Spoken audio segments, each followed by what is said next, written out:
Acho que é uma coisa boa. Quer dizer, houve períodos, sabes, como na altura da separação dos Beatles, em que não éramos tão amigos, por isso não se podia fazer nada desse gênero. Numa entrevista recente ao The Guardian, Paul McCartney chocou o mundo ao revelar sem rodeios a lista de mulheres que disse que nunca conseguiria perdoar. Aos 83 anos, em vez de fugir ao passado como costumava fazer, a lenda dos Beatles recordou com serenidade as feridas que marcaram a sua vida. Uma delas espalhou rumores da sua infidelidade, provocando o fim do noivado pouco antes do casamento. Outro foi o seu envolvimento aberto com um colega de banda, rompendo uma longa amizade. E uma delas, acreditava, foi a principal razão para a separação dos Beatles, que pôs fim a uma era dourada da música mundial. Então, quem eram estas mulheres? E entre elas, qual delas deixou Paul McCartney com as cicatrizes mais profundas? 1. Yoko Ono, a intrusa. O motivo da separação dos Beatles. Londres, primavera de 1966. Quando os Beatles ainda eram a maior banda do planeta, John Lennon conheceu por acaso uma mulher que mudaria a história da música para sempre. Nessa noite, na Galeria Índica, uma pequena artista japonesa preparava a sua invulgar exposição. O seu nome era Yoko Ono. Yoko era uma artista de vanguarda, conhecida pelas suas performances controversas. Numa delas, chamada Cut Piece, permanecia imóvel no palco enquanto permitia que o público lhe cortasse a roupa. John Lennon, já cansado da sua imagem de bom rapaz, sentiu-se imediatamente atraído pela sua ousadia. Em poucas semanas, trocavam cartas, discutiam arte, filosofia e até sonhos. Quanto a Paul McCartney, a princípio, pensou que ela fosse apenas uma amiga um pouco excêntrica de John, sem imaginar que uma tempestade estava prestes a abater-se. 2 anos depois, em 1968, Yoko começou a aparecer no estúdio de Abbey Road. Os Beatles tinham uma regra não escrita. Apenas os 4 membros e o produtor George Martin eram permitidos durante as sessões de gravação. Mas Yoko quebrou essa regra. Ela trazia a sua própria cadeira, sentava-se mesmo ao lado de Johnny. Por vezes, interrompia-o com sugestões sobre o andamento ou a melodia. Um técnico da EMI recordou: cada vez que Yoko abria a boca, Paul cerrava os dentes e toda a sala ficava em silêncio. O ambiente ficou tenso durante a produção do álbum branco. George Harrison abandonou as gravações a meio. Ringo Starr chegou a dizer francamente que se sentia como uma peça de substituição. Paul, que era perfeccionista e sensível, interpretou isso como um insulto. Não consigo compor quando alguém se senta ao meu lado a olhar para mim como se me estivesse a controlar. Um dia, durante a gravação de Obladi, Yoko sugeriu subitamente adicionar percussão usando uma bacia de metal. Paul olhou para John. John sorriu e George Martin saiu discretamente para fumar. Ninguém discutiu, mas o ar estava tão pesado que ninguém se atrevia a respirar muito alto. De simples namorada de John, Yoko rapidamente se tornou a 5ª Beatle. John chegava atrasado, saía cedo e passava a maior parte do tempo a compor com ela. Chegaram a gravar Unfinished Music, 2 virgens juntos, com uma foto de capa que os mostrava nus, o que obrigou a EMI a emitir um pedido de desculpas público por violar a moral pública. Paul e os outros ficaram chocados, sentindo que John já não era o Lennon dos Beatles. O público britânico também não a aceitou. O Daily Mirror considerou Yoko a mulher mais detestada de Inglaterra, enquanto a New Musical Express ironizou: quando os Beatles se calam, a voz de Yoko destaca-se. Entretanto, Cynthia Lennon, a esposa legítima de John, ficou devastada. Descobriu que Yoko se tinha mudado para a sua casa em Kenwood poucos dias antes da chegada dos papéis do divórcio. Paul disse mais tarde: tive pena da Cynthia, mas o John já pertencia à nova mulher. A tensão atingiu o auge. Numa reunião no final de 1969, Paul propôs que o grupo recomeçasse do zero com o projeto Get Back para resgatar o seu espírito. Mas John respondeu friamente: tenho a Yoko, já não preciso dos Beatles. O biógrafo Hunter Davis chamou-lhe o tiro que pôs fim à maior amizade da história do rock. Para Paul, não era apenas uma questão pessoal. Acreditava que Yoko influenciava John até mesmo em assuntos financeiros. Quando a Apple Corps enfrentou uma crise, Paul quis Lee Eastman, pai de Linda Eastman, que mais tarde se tornaria sua esposa, como gerente. Mas John, influenciado por Yoko, escolheu Alan Klein, conhecido como a raposa da indústria musical. Esta decisão dividiu o grupo e levou a processos judiciais ao longo da década de 1970. Quando os Beatles se separaram oficialmente, a disputa estendeu-se ao mundo da música. Em 1971, Paul lançou Home, com a faixa Too Many People contendo indiretas veladas a John e Yoko. Aproveitou a sua chance de ouro e desperdiçou-a em dois. John respondeu com How Do You Sleep? Um ataque direto. A única coisa que fizeste foi ontem, e desde que partiste, és apenas mais um dia. George Harrison tocou guitarra na música, deixando Paul a sentir-se traído por todos os lados. A imprensa chamou-lye a guerra pós-Beatles. Auftate by I'm Spy. Os fãs dividiram-se em grupos, uns apoiando Paul, outros Yoko. Muitos jornalistas apelidaram-na de a Eva que arruinou o paraíso do rock. Após a trágica morte de John em 1980, as pessoas pensaram que Paul a perdoaria. Mas, numa entrevista de 1987 à revista Esquire, admitiu: Nunca me senti à vontade perto da Yoko. Havia algo nela que me fazia sentir controlado. O comentário reacendeu a polêmica na comunicação social. Em 1990, no memorial de Lennon, em Nova York, o público reparou que Paul nunca olhou para Yoko, mesmo estando no mesmo palco. Um repórter da BBC escreveu: Pareciam estar juntos, mas como se viessem de dois mundos diferentes. O tempo passou, mas o Paul manteve a distância.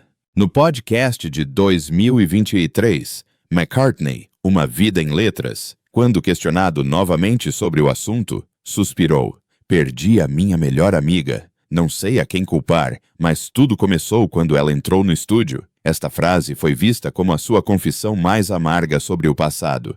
Durante mais de meio século, apesar de ter criado canções imortais com John, este nunca conseguiu aceitar que tivesse havido uma terceira pessoa entre eles. Agora, Yoko Ono tem mais de 90 anos, vive tranquilamente no seu apartamento em Nova York e raramente é vista em público. Paul ainda faz digressões pelo mundo, mas evita mencioná-la.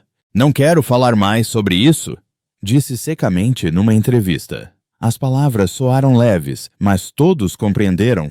Aquela ferida nunca cicatrizou. Para muitos, Yoko era apenas uma artista pouco convencional, mas para Paul McCartney, ela simbolizava a perda de uma amiga, de uma banda e de parte da sua vida dourada. E este foi apenas o início dos seus dolorosos encontros. A mulher seguinte, Heather Mills, não só feriu o coração de Paul, como também fez o mundo inteiro troçar do último Beatle da Era Dourada. A nossa história é a de Heather Mills, a esposa que transformou Paul num motivo de chacota mundial. É uma situação bastante estranha, penso eu, porque de repente, pela primeira vez na vida, está-se a viver de forma muito íntima com alguém que não se conhece necessariamente. No verão de 1999, no Hotel Dorchester, em Londres, uma festa de beneficência aparentemente comum mudou a vida de Paul McCartney. Na altura, vivia em profunda tristeza após a morte de Linda, sua mulher há quase 3 décadas, vítima de cancro. Paul afastara-se da vida pública, isolando-se na sua quinta em Sussex e recusando convites para se apresentar. Certa vez, disse à revista que pensei que nunca mais iria amar. Depois, sob os flashes e aplausos, uma mulher loira e esbelta caminhou na sua direção, cocheando ligeiramente com uma perna protésica brilhante. Era Heather Mills, uma modelo britânica conhecida pela sua resiliência após um acidente de moto em 1993 que lhe custou parte da perna. Com confiança e uma voz persuasiva, Heather conquistou facilmente o coração de Paul. Ela fez-me sentir que a vida ainda era bela, disse mais tarde numa entrevista. Em poucos meses, Heather foi viver com ele para Londres. A imprensa apelidou a relação de romance de conto de fadas do último Beatle que ainda acreditava no amor. A 11 de junho de 2002, o luxuoso casamento teve lugar no Castelo de Leslie, na Irlanda. Fogo de artifício, música ao vivo, convidados famosos como Elton John e Ringo Starr, a Grã-Bretanha assistia atentamente. Paul declarou: "Acredito que a Linda esteja a olhar lá de cima e a sorrir." Mas esse sorriso depressa se desfez. Após o casamento, Heather passou a controlar praticamente todos os aspectos da vida de Paul. Ela interferia na agenda dele, nas entrevistas, chegando a instruir a equipa para não o deixar encontrar antigos amigos. Um membro da equipa disse ao Telegraph que ela queria ser a gerente, a porta-voz e, por fim, quem tomava as decisões. Paul, geralmente calmo, estava impaciente, mas de cada vez que resistia, Heather chorava e dizia: "Não compreendes o que passei." Entre 2003 e 2005, Heather foi presença assídua na TV, partilhando histórias da sua vida difícil com uma lenda da música. No programa GMTV, admitiu que a vida com uma celebridade não era fácil.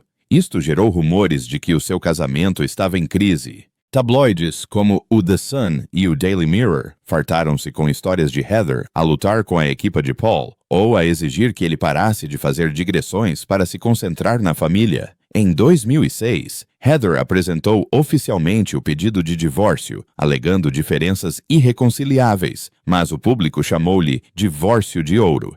Heather exigiu $250 milhões, uma quantia astronômica, mesmo para um Beatle.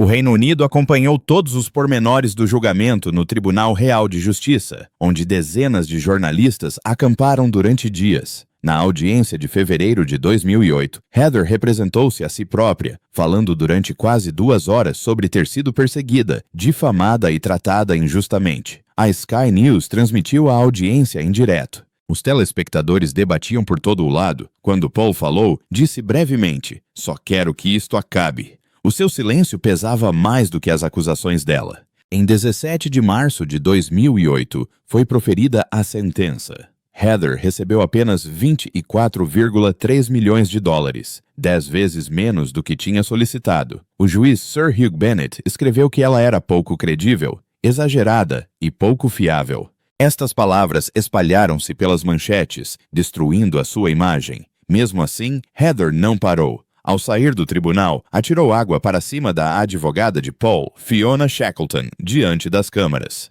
A cena tornou-se instantaneamente uma comédia nacional. O Daily Mirror estampou a manchete: "Será um trocadilho com Let It Be?" Paul saiu discretamente por uma porta das traseiras, dizendo a Reuters: "Estou feliz por isto finalmente ter acabado." Depois, Heather participou nos programas Larry King Live e ATV Tonight, expondo aquilo a que chamou o lado negro de Paul. Mas o público já não acreditava nela. Uma sondagem da YouGov de 2008 revelou que 74% dos britânicos pensavam que Heather só queria dinheiro e fama. Os mídia americanos chegaram a brincar: "Este é o Kramer versus Kramer da vida real, só que sem as lágrimas."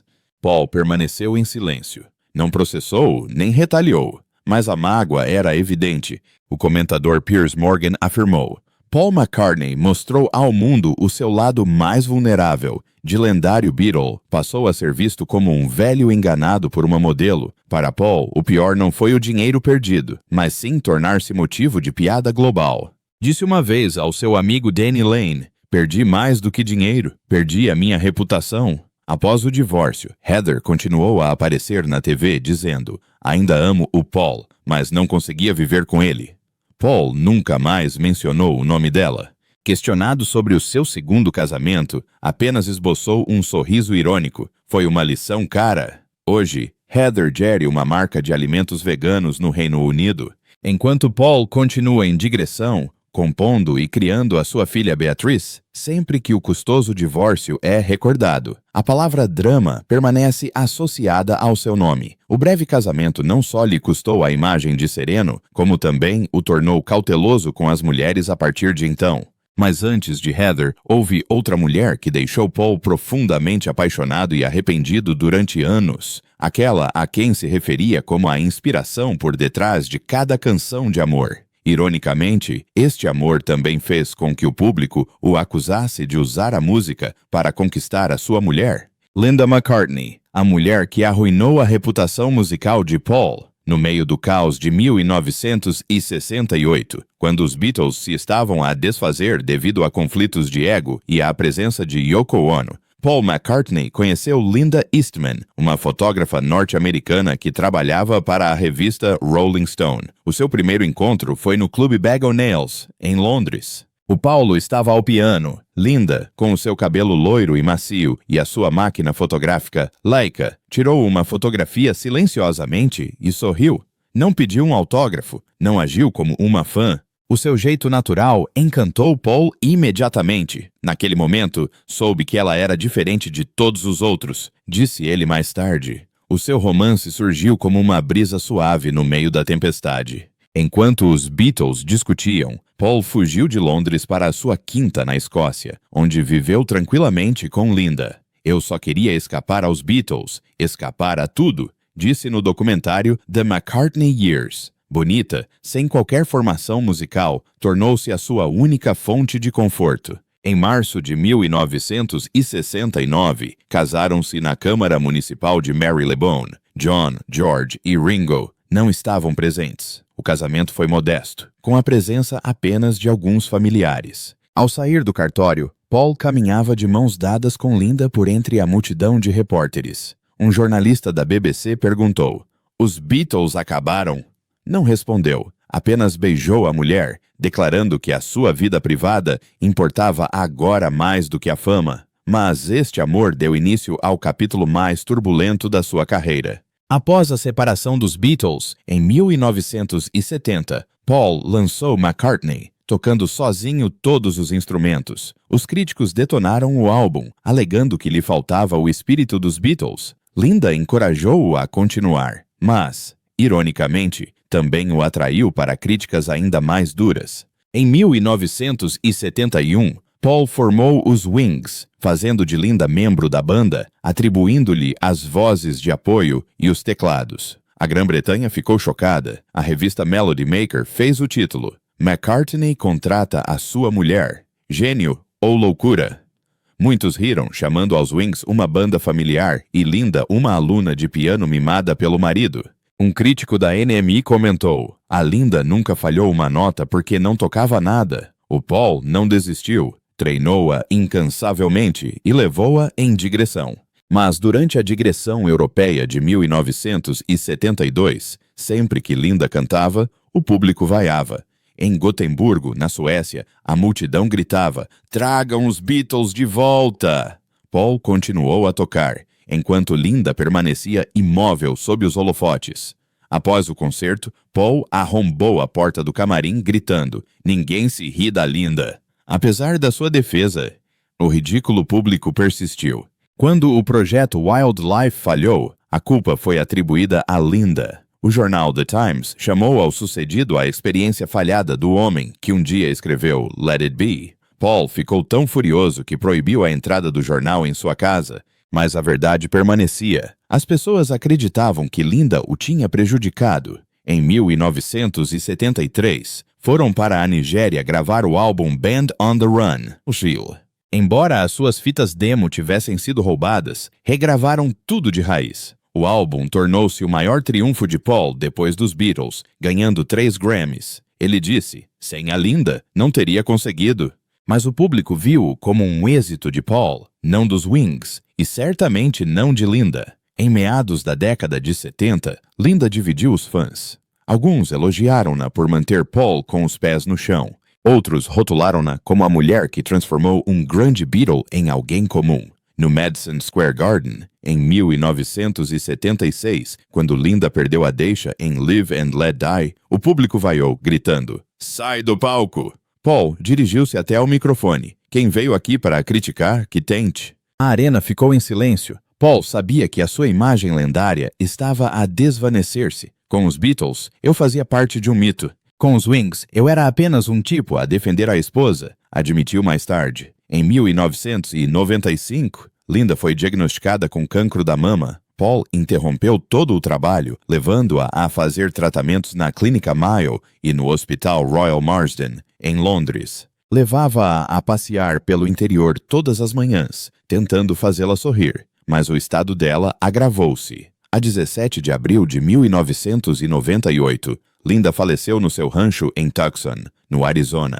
Paul sentou-se ao lado da cama dela, segurando-lhe a mão, tocando suavemente "Let Me Roll It". O mundo lamentou, mas a imprensa manteve-se dividida. Alguns chamavam a Linda a mulher maravilhosa por detrás do maior Beatle, enquanto outros escreviam: "Agora Paul pode voltar a fazer música a sério". Estas palavras magoaram-no mais do que qualquer outra coisa. Numa breve entrevista após o funeral, disse apenas: "A Linda sempre acreditou que eu era maior do que os Beatles. Simplesmente nunca percebi que essa crença a fazia sofrer". Anos mais tarde, no documentário Wingspan, de 2001, Paul chorou ao assistir às imagens de Linda a ser vaiada. "Antes culpava-a por arruinar a minha reputação. Agora, só me culpo por não ter pedido desculpa antes", disse.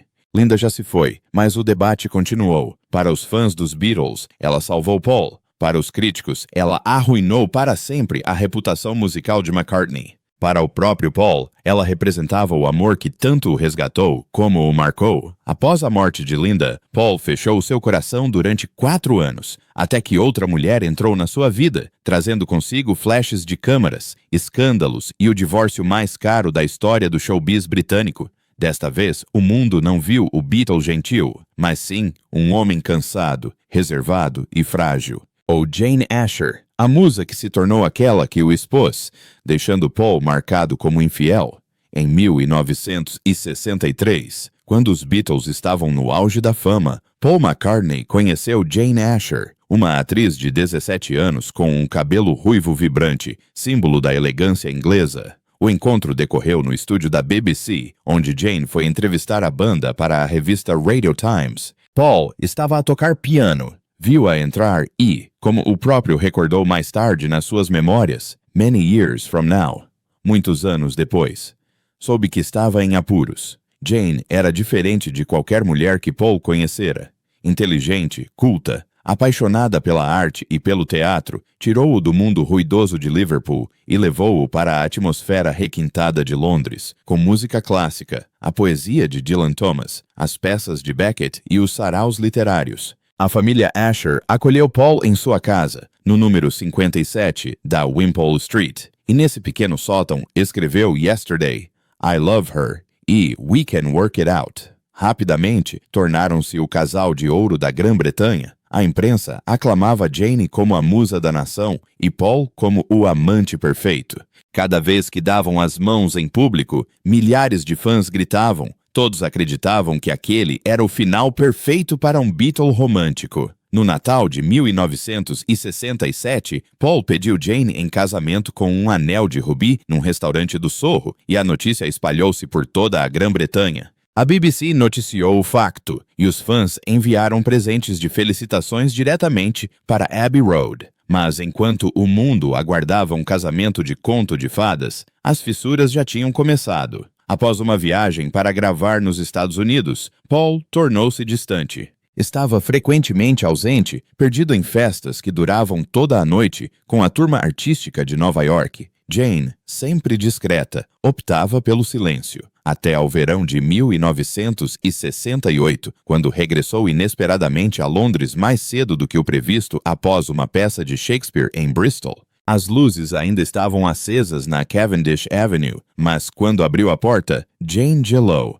Paul McCartney estava sentado com uma desconhecida de cabelo escuro, a sala repleta de copos de vinho e partituras. Essa desconhecida era Frances Schwartz, uma escritora americana recém-chegada a Londres para trabalhar com a Apple Records. A Jane não precisava de explicações, simplesmente virou-se, saiu e nunca mais voltou. Mais tarde, disse sucintamente: "Toda a mulher sabe quando foi traída." A notícia explodiu no dia seguinte. O Daily Mirror estampou a manchete: Jane Asher abandona noivo Beatle depois de o ter apanhado com outra. O país inteiro ficou abalado. No dia seguinte, Jane apareceu no programa D-Time da BBC, dizendo calmamente: "Já não estou noiva de Paul McCartney." Uma única frase foi suficiente para destruir a imagem de bom rapaz que Paul construíra durante anos. Ele permaneceu em silêncio. Paul desapareceu da vida pública durante meses, reaparecendo depois com Frances Schwartz na sede da Apple Corps.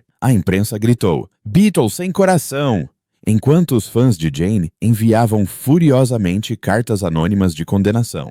Algumas diziam: "Mataste o sonho mais doce de Inglaterra." Sensível à opinião pública, Paul sentia-se como se estivesse a ser julgado publicamente. A partir de então, o rótulo de homem infiel acompanhou-o durante anos. Mesmo enquanto tentava provar o seu valor através da música, o público ainda o via através das lentes do escândalo. O biógrafo Hunter Davis escreveu: "Paul não perdeu apenas uma mulher, perdeu o papel de jovem de confiança que toda a nação um dia amou." Ironicamente, as melhores canções de separação de Paul vieram deste romance. Para ninguém no álbum Revolver, 1966 é uma despedida arrepiante. O seu dia amanhece, a sua mente dói. Percebe que todas as palavras simpáticas dela ainda estão na sua cabeça. Todo o fã sabia que era a Jane. A canção Even We Can Work It Out, escrita após uma discussão sobre a agenda, é considerada um pedido de desculpas musical, mas a música não conseguiu salvar o amor. Após o término, Jane dedicou-se aos palcos, atuando em peças como The Winter's Tale e Deep End, tornando-se um ícone da mulher independente na década de 1970. Quando questionada sobre Paul, disse simplesmente: "Conheci-o, mas era outra pessoa." Paul, por outro lado, evitou qualquer pergunta sobre Jane durante décadas. Os amigos disseram que se sentia exposto porque Jane optou por uma separação pública. Numa rara entrevista de 1984, admitiu: "Ela não precisava de dizer mais nada. Apenas uma frase e o mundo inteiro virou-me as costas. O tempo passou, mas a amargura permaneceu." Em 2017, quando a BBC repetiu a gravação do período D para um programa de aniversário dos Beatles, Paul saiu discretamente dos bastidores. Um membro da equipa recordou: "Ele sorriu, mas os seus olhos congelaram, como se uma ferida antiga tivesse acabado de ser reaberta." Hoje, Jane Asher é uma atriz respeitada, vivendo tranquilamente com o seu marido, o realizador Gerald Scarfe. Paul McCartney, apesar de centenas de canções intemporais, ainda carrega o rótulo de homem que traiu a boa rapariga. E entre as mulheres que vieram depois, algumas não só confundiram Paul, como arrastaram a imagem dos Beatles para um turbilhão de inveja e rumores. 5. O Cynthia Lennon, a ex-cunhada que se virou contra ele, arrastando Paul para o escândalo da família Lennon. Ao longo da década de 1960, enquanto milhões de raparigas em todo o mundo sonhavam ser a Sra. Lennon, Cynthia Powell Lennon viveu esse sonho, mas não foi assim tão mágico. Casou com John Lennon em 1962, quando os Beatles eram apenas uma banda de bar em Liverpool, tocando em clubes fumados em Hamburgo. Na sua autobiografia, A Twist of Lennon, Cynthia escreveu: "Vivíamos de noodles instantâneos, e o John só tinha 2 camisas." Quando os Beatles fizeram sucesso, Cynthia ficou em casa a tomar conta do filho, Julian, enquanto John viajava pelo mundo com Paul, George e Ringo, entre saídas à noite, festas e outras mulheres. Entre os membros, Paul McCartney era o único que tratava Cynthia com respeito. Visitava frequentemente a casa dos Lennon em Weybridge, brincava com Julian e levava presentes de Natal a Cynthia. Quando o casamento de Lennon se desmoronou, Paul escreveu Hey Jude a Julian, um gesto que convenceu muitos de que ele era o Beatle bondoso. Mas essa mesma história tornou-se mais tarde o seu maior ponto fraco. Tudo se desmoronou em maio de 1968. Cynthia regressou da Grécia e encontrou John e Yoko Ono na sala de estar. "Soube na hora, não tiveram de dizer nada", recordou ela no seu livro de memórias de 2005, John. Dias depois, John saiu de casa, dando início à sua relação pública com Yoko. Os Beatles, outrora 4 irmãos, dividiram-se em grupos. Paul tentou manter a calma, George optou pelo silêncio e John cortou todos os laços. O seu divórcio, ainda nesse ano, dominou as manchetes. O Daily Mail chamou a Cynthia a mulher abandonada na tempestade dos Beatles. O público simpatizou com ela, enquanto Yoko foi vista como a intrusa. Paul manteve o respeito pela sua ex-cunhada. Mas esta relação tranquila mudou uma década depois, quando Cynthia começou a contar a verdade à sua maneira. Em 1978, Cynthia lançou A Twist of Lennon. Ela descreveu Paul como obcecado pelo controle da música, discutindo frequentemente com John e incrivelmente frio durante o colapso da família Lennon. Ela escreveu: "O Paul chegou depois de o John sair, disse algumas palavras de conforto e depois desapareceu. Ele preocupava-se mais com a música do que com as pessoas." Quando o jornal The Guardian citou isto, a notícia transformou-se num escândalo. Paul, antes visto como o Beatle gentil, viu-se subitamente sob um olhar público mais severo. Numa entrevista a Rolling Stone, em 1979, respondeu sem rodeios: "Acho que ela só está a tentar vender livros." O comentário irritou o público, que sentiu que Paul estava a gozar com uma mulher que tinha sofrido. A partir daí, Paul passou a ser rotulado de insensível. Um crítico da New Musical Express escreveu: "Talvez Cynthia tenha dito o que todos pensavam, que Paul se preocupa com a música, não com as pessoas." Paul disse amargamente aos amigos: "Nunca quis estar nesta luta, mas ela transformou-me no vilão." Em 2005, Cynthia publicou outra autobiografia, John, revelando que, nos últimos dias dos Beatles, Paul foi à Apple Court e disse a John sem rodeios: "Para com a Yoko, ela vai destruir tudo." Cynthia escreveu: "Eu sabia que o Paul tinha razão, mas o John nunca o perdoaria." Quando o The Times republicou esta história, os fãs dos Beatles dividiram-se. Metade apoiava Cynthia, a outra metade acusava-a de explorar memórias para vender livros. Paul manteve-se em silêncio, exceto numa vez em que disse ao The Telegraph: "Não tenho qualquer problema com ela, mas não gosto da forma como usa o nome Lennon para contar histórias sem relação com o assunto." Um membro da equipa disse que, a cada novo livro de memórias lançado, Paul ficava irritado. Sempre quis viver como se o capítulo dos Beatles estivesse encerrado, mas Cynthia nunca o deixou encerrar. Para Paul, a maior frustração não eram as críticas, mas sim ser arrastado para a tragédia de outra pessoa. Embora Hey Jude tenha sido escrita para Julian, as pessoas diziam que ele só sabia compor música, em vez de realmente ajudar. A sua imagem de Beatle bondoso distorceu-se, transformando-o num hipócrita. Quando Cynthia Lennon faleceu, em 2015, em Maiorca, Espanha, Paul publicou uma breve mensagem no Twitter: "Ela era uma boa pessoa, sempre me lembrarei dela.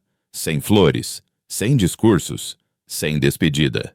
Mas aqueles que conheciam os Beatles compreenderam. Por detrás daquelas palavras frias, havia uma memória confusa de John, de Yoko, de uma amizade despedaçada pelas mulheres que se intrometeram entre eles. Cada vez que o nome de Cynthia surgia, Paul tinha de enfrentar o passado que queria enterrar. Um passado de confiança quebrada, amizade perdida e o pensamento perturbador de que cada tragédia dos Beatles começava e acabava com amor. Mas se Cynthia reabriu feridas na amizade, a mulher seguinte, Pattie Boyd, obrigou Paul a confrontar outro tipo de traição, a traição da paixão, quando o amor e a lealdade foram testados entre os homens mais famosos de Inglaterra. 6. O Pattie Boyd. A beleza que desencadeou rumores de traição entre os irmãos Beatles em 1964, no meio da Beatlemania que varria o mundo, George Harrison entrou no set de filmagens de A Hard Day's Night. Entre dezenas de jovens mulheres escaladas para o papel de amigas, uma destacou-se: Pattie Boyd, loira, de olhos azuis, com um sorriso tão brilhante como as luzes do palco. George olhou para ela e disse: "Vai jantar comigo, não vais?" Pattie riu-se: "Não, já tenho namorado." Mas depressa ela terminou o namoro e começou o conto de fadas entre o pacato Beatle e a musa da Londres dos anos 60. Casaram-se em 1966, no cartório de Epsom, numa cerimônia modesta. Paul McCartney foi o padrinho, permanecendo orgulhosamente ao lado de George, como se estivesse a selar uma amizade. Nessa altura, Paul escreveu Here, There and Everywhere, uma balada tão romântica que muitos pensaram que ele estava a cantar sobre si próprio. Por detrás da aparente calma, porém, os Beatles estavam a fragmentar-se. George mergulhou na meditação e na música indiana, enquanto Pat, a mulher mais deslumbrante do rock, se tornou o centro das atenções em Londres. A Vogue chamou-lhe a musa da geração do rock. Cada foto, cada sorriso se tornava notícia. Depois apareceu Eric Clapton, gênio da guitarra e amigo de George. Apaixonou-se por Patty à primeira vista. Em 1970, Clapton escreveu Layla, a canção de amor desesperada vista como uma carta não enviada a Patty. Quando se declarou a George, este limitou-se a sorrir, serviu mais chá e disse: "Beba tudo, amigo." Aquele momento surreal entrou para a lenda, mas os sussurros começaram. Jornais britânicos como o Melody Maker e o The Times escreveram: os Beatles não se separaram apenas por causa de Yoko, mas também por causa de uma mulher chamada Boyd. Em breve, Paul McCartney foi arrastado para o turbilhão. Espalharam-se rumores de que teria tido uma queda por Patty durante as filmagens de Help, o 1965. Um repórter da NME afirmou que Paul chegava frequentemente cedo ao set de filmagens para falar com Patty antes de George. Não havia provas, mas, à medida que os Beatles se desfaziam, os rumores espalharam-se como fogo. O Daily Mirror fez a manchete: "Uma Patty, duas lendas." O jornal The Sun ironizou: "O George tem a Pat, o Eric tem a Layla, e o Paul."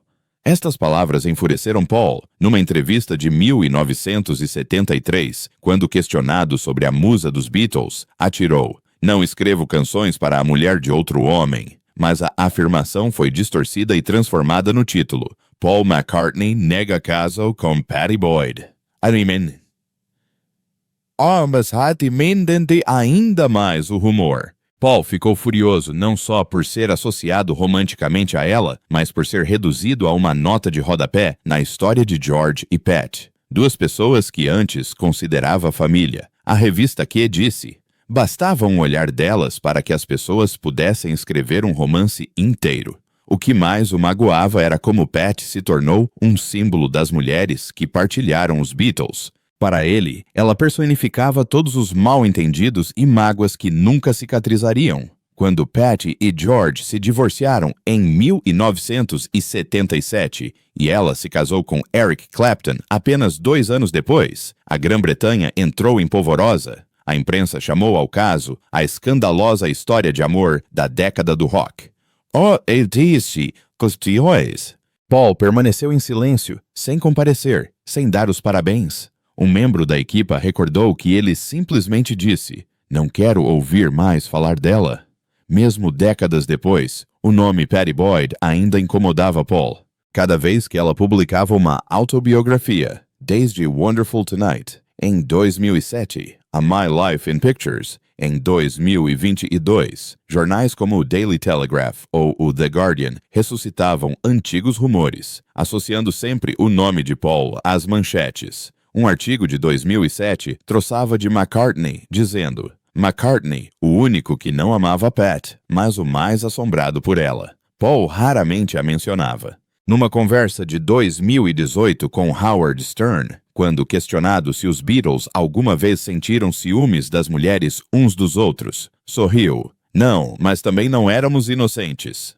Uma única frase foi suficiente para silenciar a sala e render à imprensa mais uma centena de manchetes. Hoje, Patty Boyd está na casa dos 70 anos, a viver tranquilamente em Surrey, enquanto Paul ainda brilha no palco sob os holofotes. No entanto, dizem que por vezes, no seu olhar, ainda há cautela, como se temesse que com um único olhar, um único rumor, o mundo lhe pudesse voltar a virar as costas. Porque ao longo do seu percurso, Paul McCartney aprendeu que a música torna alguém imortal, mas as mulheres que passaram pela sua vida, desde Yoko, Linda, Jane a Patty, foram as notas silenciosas que nunca deixaram a lenda descansar. E nesta lista, alguns nomes ainda fazem Paul estremecer sempre que voltam à baila. Um deles é Frances Schwartz, a mulher que lhe atravessou a porta no verão de 1968 e arrasou o romance mais doce de Inglaterra numa só noite.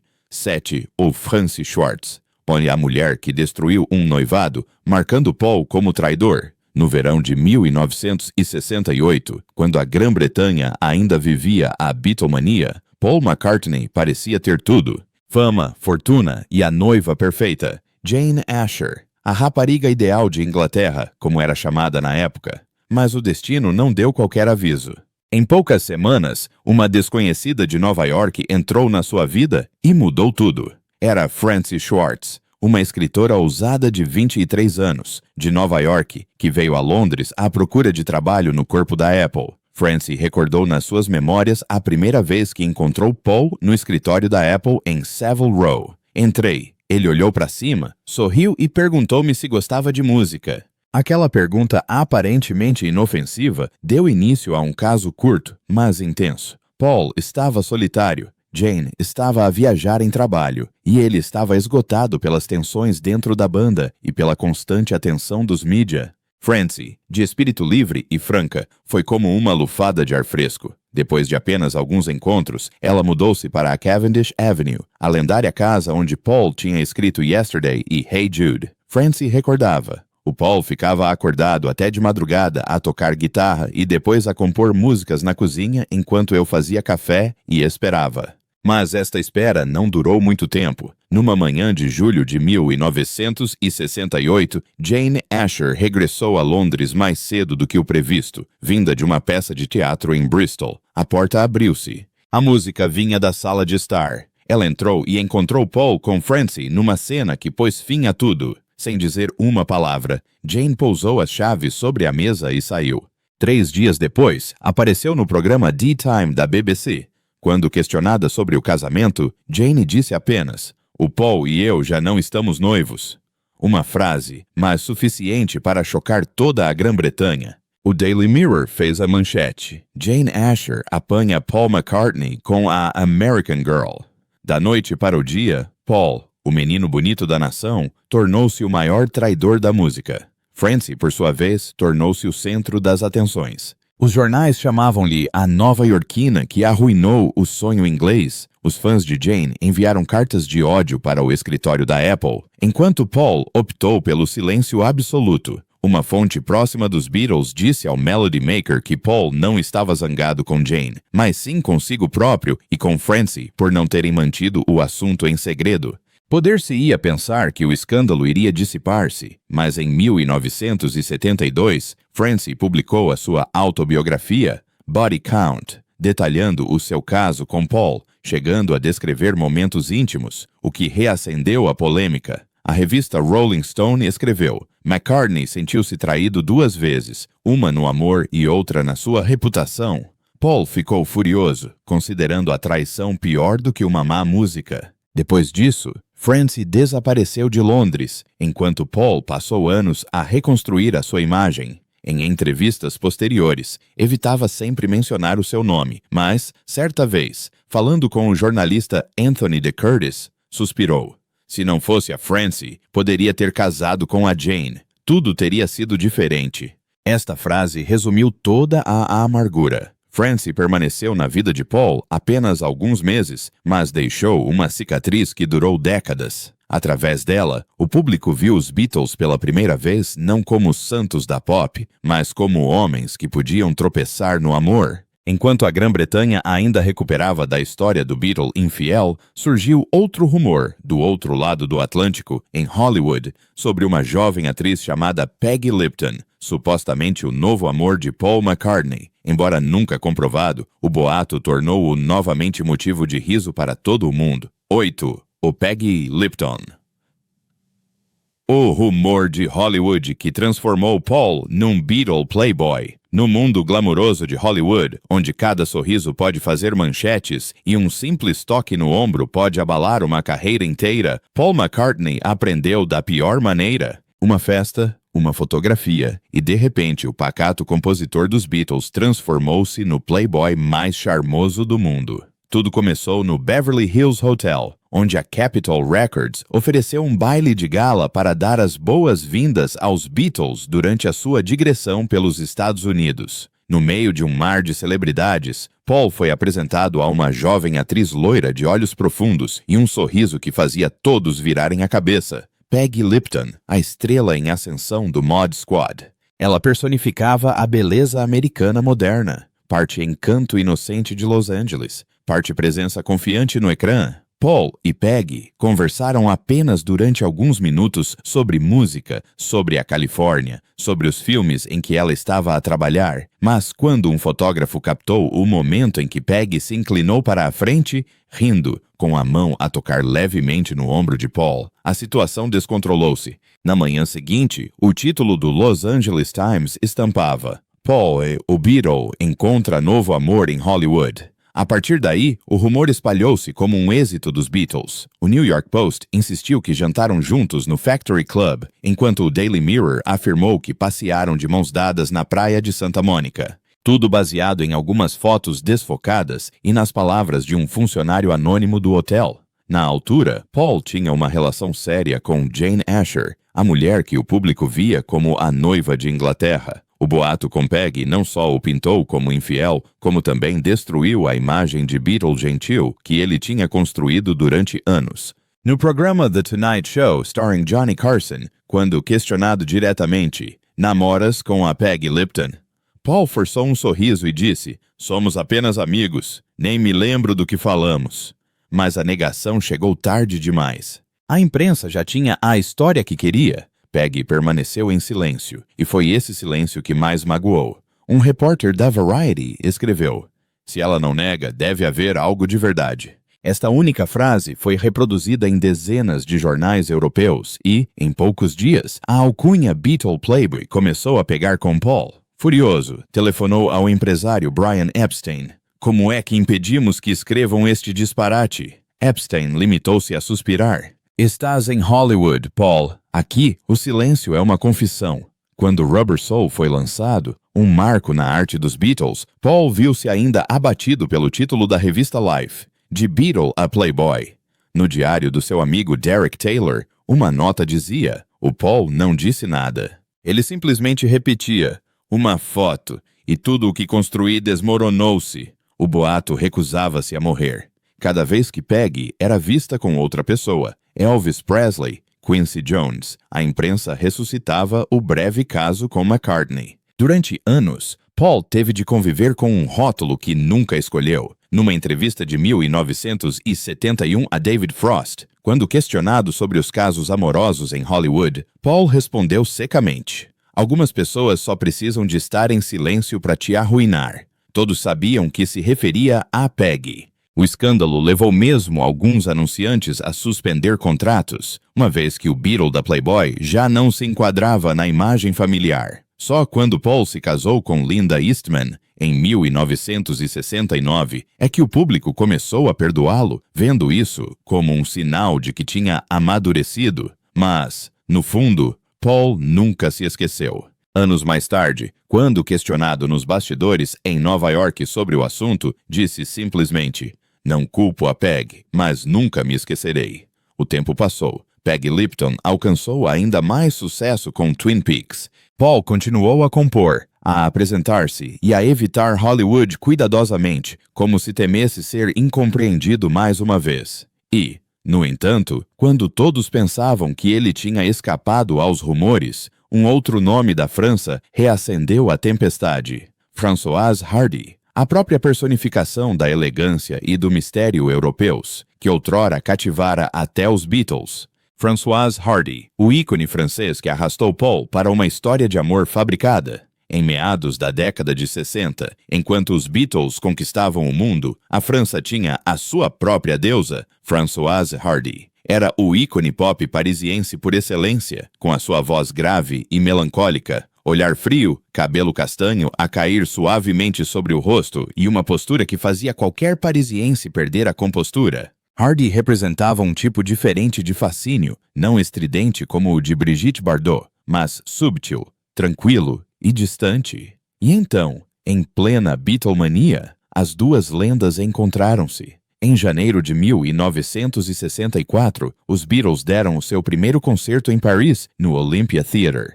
O salão estava lotado. Françoise Hardy estava sentada na primeira fila, com um vestido cinzento simples e os olhos fixos no palco. Paul viu-a sob os holofotes e mais tarde recordou. Não podia acreditar que ela tinha realmente vindo ver-nos. Após o concerto, Paul pediu a Brian Epstein que convidasse Hardy para os bastidores. Uma fotografia captou aquele preciso momento. Paul e Hardy juntos, sorrindo timidamente. Ninguém imaginava que aquela foto daria origem a um rumor que duraria meio século. Na manhã seguinte, Françoise gritou: Le Beatle et la Muse de Paris. Paul McCartney, Charma. Françoise Hardy, Beatle, Paul Charms, a Musa de Paris. A imprensa francesa alimentou a história. O herói de Liverpool conquista o coração da França. Os jornais britânicos rapidamente repercutiram a notícia, deixando Paul constrangido e furioso. Numa entrevista à NME dias depois, quando questionado sobre o rumor, Paul esclareceu: Só a encontrei uma vez, sem encontros. Nada disso. Mas a sua explicação pouco fez para conter o frenesi mediático. Cada vez que os Beatles faziam uma digressão por França, um fotógrafo seguia-o, na esperança de registrar o segundo encontro secreto. O boato recusava-se a morrer. Quando Hardy lançou La Maison Eugé Grande, em 1966, um crítico do Le Figaro escreveu: A sua voz melancólica parece nascer de um amor não correspondido por um Beatle inglês.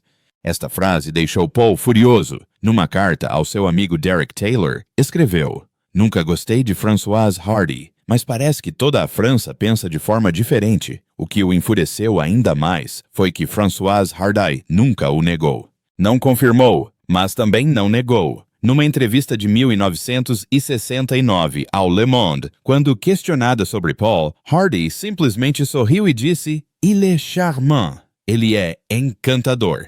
Bastou uma pequena frase para que a imprensa voltasse a enlouquecer. Daí em diante, cada lançamento de álbum ou aparição pública dos Hardy trazia o nome de Paul de volta para a ribalta. A revista Paris Match, em 1971, chegou mesmo a rotulá-los como o romance não consumado mais famoso da Europa. Os talk shows americanos também repercutiram o boato. No The Tonight Show, perguntaram a Paul: É verdade que já foste rejeitado pela musa de França? Sorriu sem jeito e mudou de assunto. No fundo, detestava como esse boato o transformava numa personagem secundária de um romance que nunca escreveu. Os Beatles já tinham sido rotulados como homens controlados por mulheres. Yoko a dividir John, Patty a atormentar George, e agora Paul estava a ser inserido em mais um drama fabricado. Numa entrevista à BBC Radio 1 em 1974, disse sem rodeios: Respeito a Françoise, mas estou farto de inventarem uma história de amor entre nós.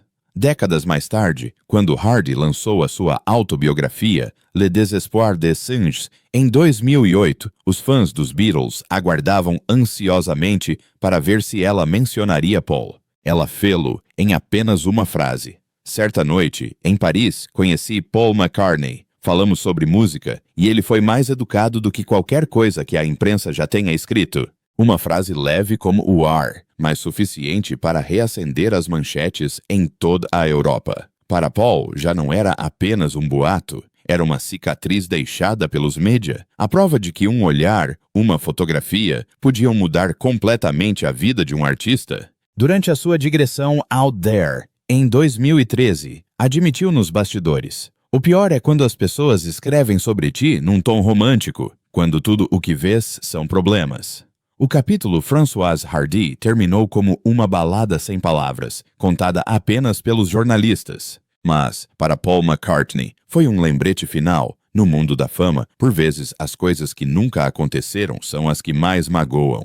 E assim, após décadas de silêncio, Paul McCartney revelou finalmente os recantos escondidos de uma vida que parecia perfeita. Por detrás das canções de amor intemporais, existem cicatrizes que nunca sararam. Mulheres que trouxeram amor, traição e uma dor silenciosa que durou meio século. Talvez sejam precisamente estas tragédias que permitem à sua música tocar milhões de corações em todo o mundo. E você, que mulher acha que deixou Paul McCartney com a ferida mais profunda? Partilhe-se e recebi a sua opinião nos comentários abaixo. Não se esqueça de gostar, subscrever e ativar o sino para não perder mais histórias dos bastidores que estão a agitar o mundo da música e das lendas de Hollywood.